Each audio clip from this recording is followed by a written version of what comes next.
E aí pessoal, tudo bom com vocês? Pois bem, essa irmã que vocês estão vendo aí, ela detonou o Malafaia de uma tal maneira que vocês precisam ver. Eu nem vou falar muito não, hoje eu vou deixar esse vídeo direto aqui para vocês verem. Só lembrando que eu sempre deixo um link aqui para você aprender a trabalhar em casa usando apenas o seu celular para fazer uma renda extra. E no finalzinho eu deixo o missionário Saulo Ataíde te fazendo o convite. Mas a partir do momento que você clicar nesse link que está aqui abaixo, você já será direcionado direto para ele. Agora vamos deixar aí o vídeo da irmã direto, completo. Se você estiver assistindo é porque passou. Também eu vou estar aqui, vou colocar ao lado. Não vou pegar o link dela só e postar. E vamos para o vídeo. Esse aí é o Tique Vigarista? Não, esse aí é o Malafaia, mas poderia ser o Tique Vigarista. Então, eu vou contar uma história para vocês. Deixa eu contar uma coisa da minha vida, gente, uma coisa privada, uma coisa particular, mas eu vou dividir com vocês. Quando eu tinha 16 anos, eu era evangélica, da Assembleia de Deus Madureira. Esse cara aí, ele era o meu ídolo, acredita? Tudo que ele falava era lei na minha vida. Por quê? Porque ele era meu mentor. Ele era o cara sábio, entendeu? Um homem estudado na palavra de Deus, psicólogo. Quando ele fala com muita convicção. Ele é muito forte nas palavras dele e um homem bem sucedido. Então, ele na época me parecia muito legal gostar dessa pessoa. Mas hoje eu já não sou mais adolescente. Graças a Deus eu me libertei das amarras da religião, porque a religião ela faz uma lavagem cerebral na pessoa. Esse cara aí, ele consegue os milhões dele, da igreja dele, para escrever os livros dele, para fazer tudo que ele quer em cima de pobres miseráveis. Me desculpem vocês. Ó, eu tinha um chinelo havaiana gasto que eu usava por meses e às vezes ainda remendava ele com prego. Morava numa casa de madeira que não tinha banheiro dentro. Já ouviu falar em um mictório? Não, vou te explicar. Um buraco cavado no fundo do quintal, em volta rodeado de madeira, e dentro você faz um buraquinho ali numa madeira também, e ali você defeca e faz suas necessidades. Isso é um mictório, desculpa aí, gente. A realidade era bruta. Então, a minha situação chegava no dia 20, eu já não tinha mistura, acabava o óleo, cozinhava o arroz só com água, né? Não tinha o açúcar, leite, uma vez na vida, outra na morte, né? Café sempre a gente tomava todo dia um cafezinho, graças a Deus. Às vezes chegava lá, depois do dia 20 também não, mas sempre, maioria das vezes tinha.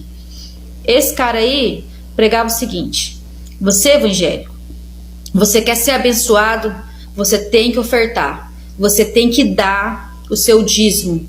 Você não está fazendo um favor a Deus, você está devolvendo o que Deus te deu, o que é de Deus. Você tem que devolver o que é de Deus. Então você vai pegar o seu dízimo e você vai devolver para Deus 10%. Mas quer ser mais abençoado? Você vai dar sua oferta. Quer ser amaldiçoado? Então você fica aí guardando esse dinheiro para você. Você vai ser uma pessoa miserável e amaldiçoada. Era esse tipo de conceito nas pregações dele. Então eu, como uma boa cristã na época, eu morria de medo de ser uma pessoa amaldiçoada. E mesmo eu vivendo numa miséria e passando necessidade, fome, tá? Sabe, da fome não doer? Eu nem sentia vontade de comer, na verdade. Nem tinha uma época que nem dava muita vontade de comer. Eu não gostava de sorvete, eu não gostava de refrigerante, eu não gostava de comer carne, porque eu não tinha costume. Vocês acreditam? Então, nessa época, eu ouvia esse cara e o meu dinheiro eu ofertava. Engraçado, sabe o que era? Que na minha Bíblia estava escrito que a oferta, o dízimo, ela serve para ajudar os órfãos, as viúvas e os necessitados. Na Bíblia está escrito isso: órfãos, viúvas e necessitados. E eu, ouvindo as palavras dele, mesmo eu sendo uma pobre, miserável, necessitada, eu arrancava o que eu não tinha e devolvia para a igreja. Quanto que os pastores um dia chegaram de São Paulo na minha igreja e eu servindo eles com o meu chinelinho bem gasto e eu com uma roupinha bem usada, com meu cabelinho despontado e no meu pé um pé rachado, um calcanhar rachado de tanto pisar na poeira, tá? Porque eu só andava de a pé e na minha cidade não tinha asfalto. Esse pastor que chegou de São Paulo fez uma pregação. No final da noite, eu pesava 40 quilos e eu tinha um bebê nos braços de 2 anos e eu amamentava. O pastor que chegou de São Paulo fez uma pregação linda a noite inteira e eu, já pronta para servir, tinha preparado a janta para os pastores que tinham chegado de fora, e ele apontou para mim lá na plateia e falou assim: essas irmãzinhas aí com esses pé feio, rachado, com esses chinelinhos feios, isso daí não agrada a Deus não, tá, irmã? Isso não agrada a Deus não. Depois o seu marido fica olhando para outra varoa e a culpa é sua. Eu tive que ouvir isso do pastor. Só que não ficou por aí, foi pior. Eu era tão magra, porque a vida era difícil, igual eu contei para vocês, de passar necessidade, passar fome. Eu era tão magra, e ele falou assim: e eu tenho uma revelação para você, tá, irmã? Deus tá me mostrando aqui que você tem AIDS. Você tem AIDS, irmã. Porque você precisa se consertar com Deus urgente. E aí eu, conhecendo a pessoa que eu sou na época, sendo muito fiel a Deus, temente a Deus também, sabendo do caminho que eu andei, que nunca tinha feito nada errado na minha vida, entendeu? Me ative e fiquei orando e falando para Deus, falei assim: Deus, como que o Senhor permite um pastor vir falar tanta ladainha desse jeito aí no púlpito? Então é esse tipo de coisa que hoje me faz não ser evangélica. Quando chegou no final da noite, adivinha quem foi a serva que foi lá esquentar a janta, porque eu já tinha cozinhado a janta, esquentar a janta e servir a janta para o pastor profeta. Eu servi a janta para ele. E aí ele olhou para mim e falou assim: e você, irmã, você mora aqui? Eu falei assim: eu sou a nora do pastor. Ah, então tá bom, então. Não me pediu desculpa e não quis saber, porque a realidade dele não era aquela. Ele não sabia que eu era magra porque eu passava necessidade, que os meus pés eram rachados porque eu andava muito de a pé numa rua que não tinha asfalto.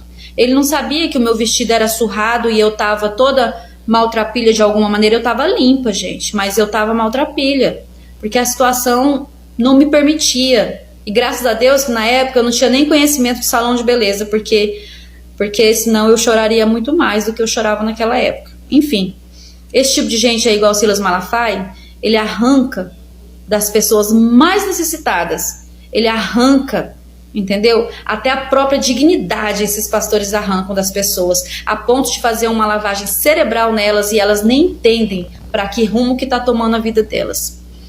Eu espero muito que as coisas mudem, mas acredito que isso já vem de muitos anos atrás. Se os próprios sacerdotes da época foram que condenaram Jesus, como posso eu agora, nessa era, acreditar que esses sacerdotes atuais, eles podem ser diferentes? Então eu não posso acreditar. O que eu faço é guardar a minha fé para mim, dentro da minha casa, e agir conforme eu acredito que seja honesto. E é isso, meus amores. Agora, tudo isso para dizer que o Silas Malafaia está sendo investigado, foi incluído no inquérito junto com o Bolsonaro. Ele foi uma peça-chave nessa confusão que o bolsonarismo formou, aconteceu e acontece. As pessoas ainda usam a fragilidade de algumas pessoas que têm problemas cognitivos, como o Silas Malafaia, para tornar elas uma massa de manobra para fazer politicagem. E eu espero que na investigação se descubra qualquer ato que esse cara tenha cometido que seja criminoso. E é isso, meus amores. Desculpa aí falar minha vida, Mas é só um pedacinho, tá? Graças a Deus eu melhorei bastante. Hoje em dia eu sirvo um Deus, mas dentro da minha casa. Beijos. Pois bem, pessoal, vocês viram aí, não é?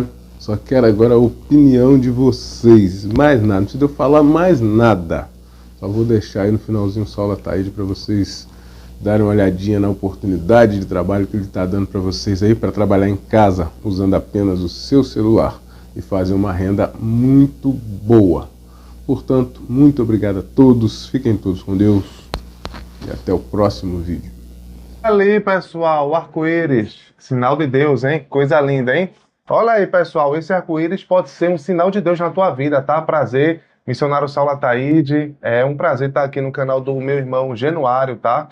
E você que quer fazer uma renda extra pela internet, eu tenho um método muito poderoso para te oferecer, tá? Milhares e milhares de vidas estão sendo transformadas pela internet. Tem alguns alunos meus que já conseguiram R$500, R$1.500 em menos de um mês, tá certo? Então eu quero passar esse método para você. Ao falar comigo no WhatsApp, eu vou estar te oferecendo um mini curso gratuito, tá? Então fale comigo aí no WhatsApp, o link está fixado nos comentários, né, amor? Isso mesmo. Então, acesse aqui, tá o WhatsApp, que você vai falar diretamente ou comigo ou com o Saulo e a gente vai te dar todo o suporte. É isso aí, Januário. Tamo junto.